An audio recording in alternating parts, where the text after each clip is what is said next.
In this video, we're going to be looking at the metric of standard deviation and how it can be used to compare different groups of things. For example, we could compare one football team to other teams in the NFL looking at specific statistics.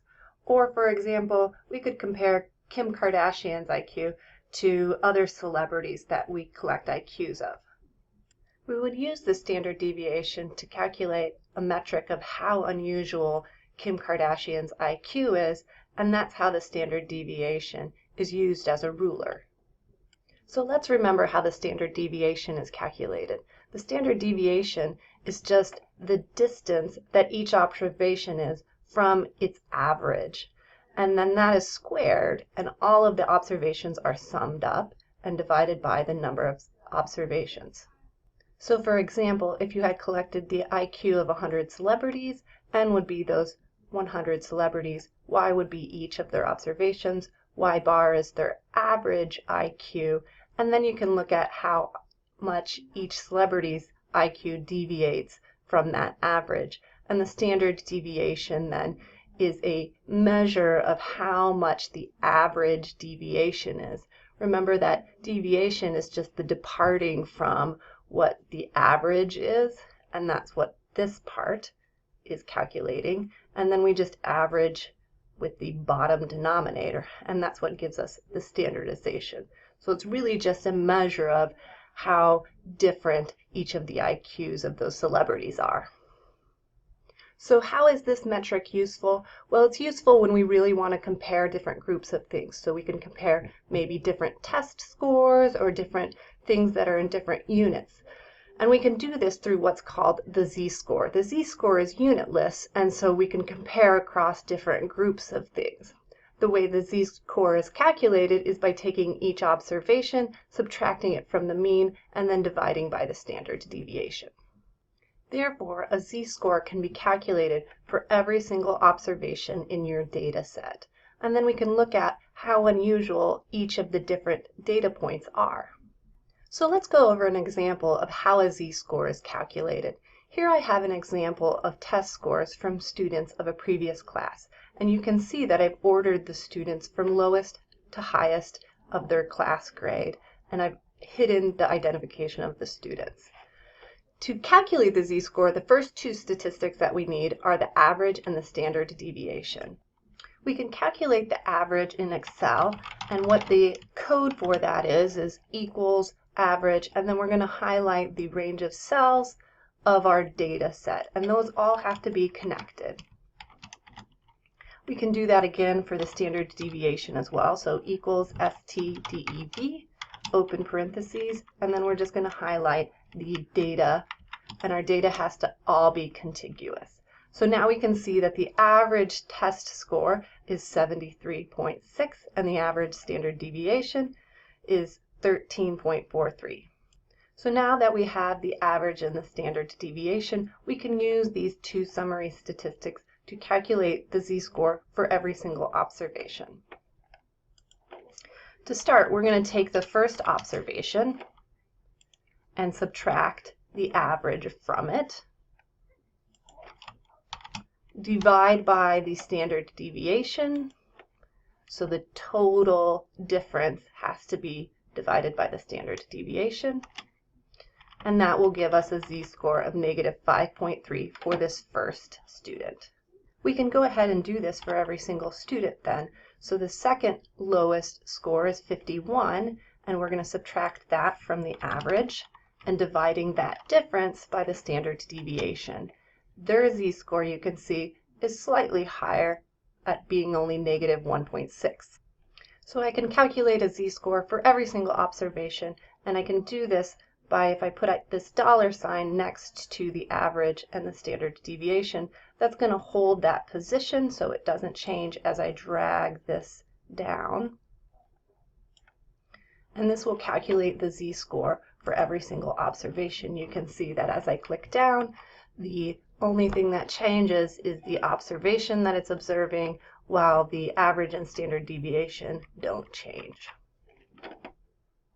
So now that we have all our z-scores calculated, let's take a closer look at them. Remember that we sorted the class grade from lowest to highest, And you can see that as I scroll up and down, the z-score goes from very negative to 0 and then becomes positive and becomes greater as we go up in scores. And this design is on purpose. Any score that is above average will have a z-score that's positive. So you can see that all of the scores that fall above 73.6 have a positive z-score, and all of the tests class grades that fall below 73.6 have a negative z-score. So that's how you calculate a z-score. But let's talk a little bit more about what's going on when we're calculating a z-score. There's two things that we're doing. One is that we're shifting the data, and we're shifting the data by exactly the average, and we're rescaling it then by the standard deviation. So what happens when you shift the data, and then again, what happens when you rescale it? When you shift the data, the definition of shifting is adding or subtracting a constant to each value of the data set. And what this is going to do is it's going to change measures of position, so any of the quartiles, the maximum, the min, the median, and the average, those are all going to change. But measures of spread, like the range, the IQR, the standard deviation, those don't change at all. They'll be the same. So shifting the data only changes measures of position, but it doesn't change measures of spread. So let's look at an example of this. Suppose I'm the owner of a coffee shop and I have several employees working for me, and this is the summary statistics of their wages of my employees. The lowest paid employee gets $8.25, where the highest paid employee gets $14.25. The average employee gets $10. If I'm going to give every single employee a 50-cent raise, that's going to change all of these measures of position. So you can see that after the raise is implemented to every single employee, each of these measures of position changes by exactly 50 cents. And that's because I'm adding exactly 50 cents to every single employee. But let's also consider the measures of spread. Remember, the range is just the difference between the maximum and the minimum. So before the raise, it was $6. And then after the raise, it was still $6. So our 50-cent raise, adding 50 cents to every single employee's salary, didn't change our range. The same is true for the IQR. Remember that the IQR is the distance between Q3 and Q1. And you can see that that is the same before and after the raise. So shifting the data doesn't change these measures of spread, the IQR, the range, or even the standard deviation. It only changes measures of position, so the lowest paid employee, the highest paid employee, or any of the quartiles, percentiles, means, measures of center. Those all change when you shift the data or add or subtract a constant. So here's an illustration of what it looks like to shift a data set.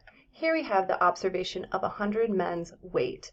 And you can see that when we subtract off the recommended weight for men, which is 76 kilograms, the data is centered at a different point. So that measure of position has changed. But the look of the data, the spread, that hasn't changed at all. So when we're subtracting off this average, what we're doing is we're shifting the data. And we're shifting the data so that it's centered around the point of 0. The other thing we're doing when we're calculating a z-score is we're dividing by this constant of the standard deviation. The standard deviation rescales the data so that the standard deviation of the z-score is exactly 1, and we'll see what that means in a little bit. First, let's take a look at what it means to rescale the data. We rescale the data whenever we multiply or divide all of the observations or all the data points by the same constant. And that's what we're doing when we're dividing by the standard deviation. So in this instance, all the measures of position that we talked about before, the percentiles, the quartiles, the means, the medians, those are all going to change by exactly that constant. But so do the measures of spread. The measures of spread are also going to be multiplied or divided by that same constant. So an example of this is if I were to give a 20% raise to all of my employees rather than just a 50-cent raise. When I give a 20% raise, what I'm doing is I'm essentially taking the original wage and multiplying it by this constant of 1.2. So here I've done that to all the measures of position, and you can see that all the measures of position are increased by exactly 1.2 times the original wage.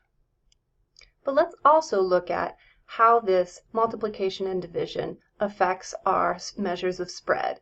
So here you can see the range before was $6, but then after the raise of 20%, our range has changed. You take that original range, multiply by 1.2, and you'll get a range of $7. So now our range is more spread out.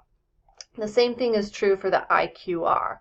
This measure of spread has increased by exactly 1.2 after the raise.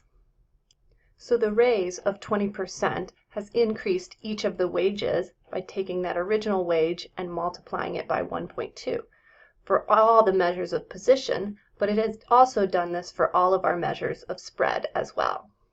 So what this might look like graphically using a histogram would be changing from kilograms to pounds. You have to multiply each of the observations by a conversion factor. And so what this looks like is it changes both the spread of the data and its shape, as well as where the center of that data is as well. You can see that it's different for pounds and for kilograms. So that's what we're doing when we're creating z-scores. We're shifting the data set so that it's centered exactly around 0. So the average z-score is 0. And then we're rescaling it so that the spread of the data has a standard deviation of exactly 1. All z-scores have a standard deviation of 1, and this makes it easier to compare across different groups of things. So that's how the z-score is calculated and what its intention is to do so that we can use it later for comparisons. What we'll do next is we'll go over a few problems on shifting data sets and rescaling data sets and what addition, multiplication, subtraction, and division do to our different data sets. Then we'll move on to understanding the z-score more, how it's applied to the normal model, how we can get probabilities from it, and really what its main purpose is.